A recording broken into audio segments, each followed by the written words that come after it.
Hello guys, it's another edition of True Talk Show, and we're here again. We're going to be dealing with the topic or the discussion. Flogging. Flogging is it the best way to discipline a child? And have here with me Amara and Ejiro, and they will be opening the discussion on this. And I want to have Amara. Amara, what's your opinion on this? Okay, hi guys. My name is Amara, and I'll be taking the fact that flogging is the best way to discipline a child. Why did you say so? Ejiro, what do you have a contrary opinion? Okay, I believe flogging is not the best way to train up a child because I think it's an abuse of power. No, I do not see flogging as an abuse of power. I see flogging as a brain reset factor. Brain reset factor. Yes, Wow. I think you should explain that for them. Okay, like when a child misbehaves, and you want to correct the child, and then you will say, you talk to the child, no, there's no child that will not listen.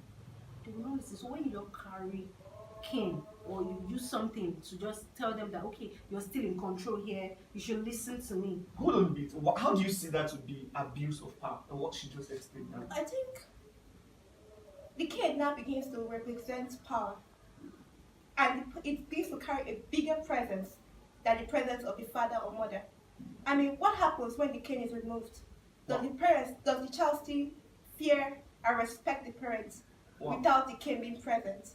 No, you're trying to contradict yourself right now, because when my parents, let's say if my parents are not around, and I remember that, okay, I was flogged for something, I won't want to do that anymore, you understand? So I feel like this flogging has, not like I will flog a child to kill the child, with the intent of killing the child. I will flog a child to correct the child, that, okay, what you did was wrong. So you say like when you remove the cane with the respect to be there, but you would reason, you think that okay, I was beaten for this, so I should not repeat this because it is wrong. Amara, let me cut you there. I'm going to ask you a question quickly. But there are situations where the children or the child, let's say the child is beaten, and then there is still no change. What do you have to say to that? When a child is beaten and the child, there's still no change. Maybe it's either you're beating the child wrongly or for the wrong things. Or imagine when a child is actually correct and you're like, it's like you're wrong, and you beat the child. The child will be like, okay, I'm wrong, they flogged me. I'm not wrong, they flogged me. Let me just be wrong. You understand? So when you want to flog a child with intent of correction when the person is wrong. Okay, I was discussing this with my friend, and it's like most Nigerian parents, what we do is that because we do not agree with the child's opinion, we threaten them to obey our instructions by using cane. And basically we're trying to say, because you do not agree with my opinion, I will flog you. No, that is very wrong, because it's not like I'm trying to. First, I'm in charge. This is my house. You are my child. You are in charge. Yes, this is my house. You understand? So no, that's not power. That is respect. Because am I going to give birth to a child that will come and start looking at me? Wait, what's up, mom? Wow. It's there. You can do that. I'm not saying you can't do that. But when it becomes, this is a Nigerian, we're talking about a typical Nigerian home. Okay. We're not talking about the American setting. We are Nigerians, we're Africans. And we know how stubborn we can be sometimes. So imagine when I don't act a bit of force, a bit of punishment, a bit of force, as like using flogging to correct my child. Yes. You don't expect that child to respect me, or you don't expect that child to when I tell the child don't do this, you don't expect that child to, when the child looks, oh, she's not, let's do what's gonna do. Amara, are you attaching flogging as a measure of discipline with to respect or whatever? Don't you think that's yes, it's a measure of discipline. Is that what she's trying to do? Would you stand by and watch her say that? Okay, I think the truth is that all children are aware of what they are doing. They are not ignorant.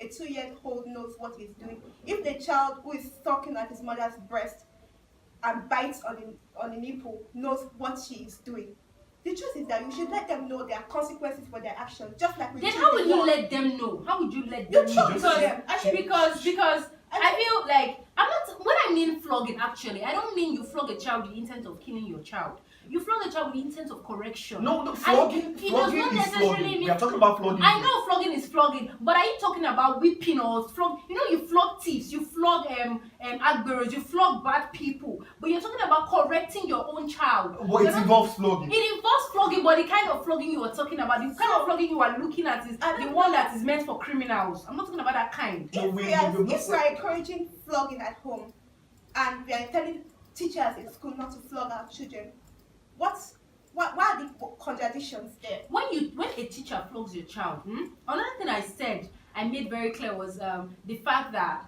you should not flog a child with the intent when the child is even actually right.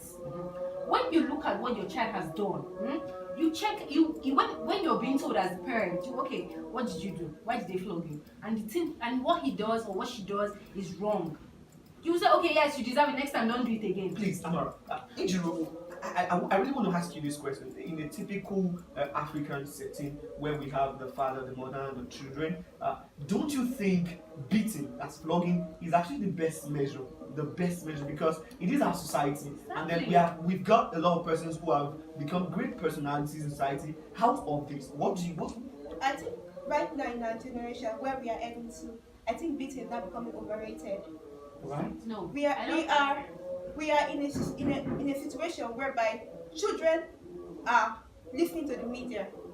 We are exposed. Our minds are open, and then we see our parents still picking up the cane to beat us. yes, you are not. This is a no-no. Another thing you should know is the moment and the age at which a child should be flogged. You should not flog a 15-year-old child. Why are you flogging a 15-year-old child? Okay. Yes. So there's an age limit. There's an age limit. Do you understand? Because little children, as they are from the ages of 0 to 4, 5, everything they see is what they act, and that's the period for you to correct them, whichever means. And when I mean flogging, I repeat, when I mean flogging, I don't mean you flog your child like a criminal. All right. You flog your child with the intent of correction. This is really getting interesting, but we need to take a commercial break now, and we would be right back. Please stay tuned.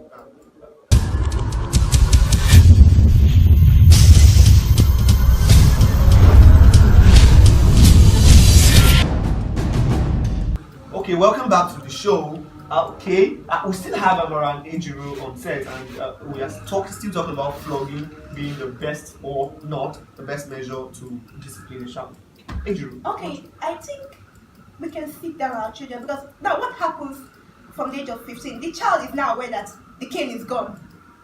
Right? That's also. Okay, so yes, I think the freedom is coming totally, and then the child is no longer afraid and feels that he Okay, can. so when you now drop the cane, the cane is absent when you now. drop the cane, Okay. does not necessarily mean that you have dropped training the child.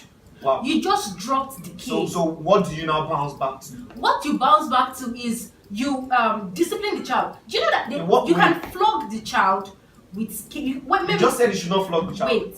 When you flog a child with Yeah. cane, when they are little, you know you have a specific cane. You can even tell them, go and bring specific cane. Yes, go and bring your cane. Let me flog you. Yes. Some parents do it. When you fuck up, they'll go and tell you to bring your cane. You Wow. use your hand as that, cut your cane and come. When you not bring your cane. Then at the age of 15, it's not necessary for you to tell the child, go and bring your cane. Imagine you're telling maybe your son at 15 said can be taller than you. You want to go and bring your cane. Why are you flogging? But I'm not saying there are no other means to flog a child. Do you understand? What do you bounce back to at 15? At That's what 15, she just asked. me, my parents at 15, they were still flogging me safe. Let's leave that out of this Okay. discussion. Ejiro, please tell us what do you think will bounce back to at 15? At 15, you bounce back to compromise. You bounce back. You bounce back to Compromise. You bounce back to compromise. You bounce back to timeout. You bounce back Are you to. Can you Talking explain, about- please, can you explain timeout a bit? What do you mean? What I mean by timeout is you tell this child you've done this thing. I want you to go and think about it, and you come back and give me the reasons why. Okay. Wow, But remember, at awesome. 15, you have trained this child with the cane. You have trained this child that you don't do this. But then at 15, the child is mature enough to know that this is wrong. We're and this is willing right. to wrap up this edition. This is wrong and this is right. So you should not tell me at 15 you will still be carrying cane, because the child should know. Okay, already. okay, it's been awesome right here and saying I really employ everyone else to drop your comments, like, and then subscribe. Thank you so much. Bye, Next time. guys.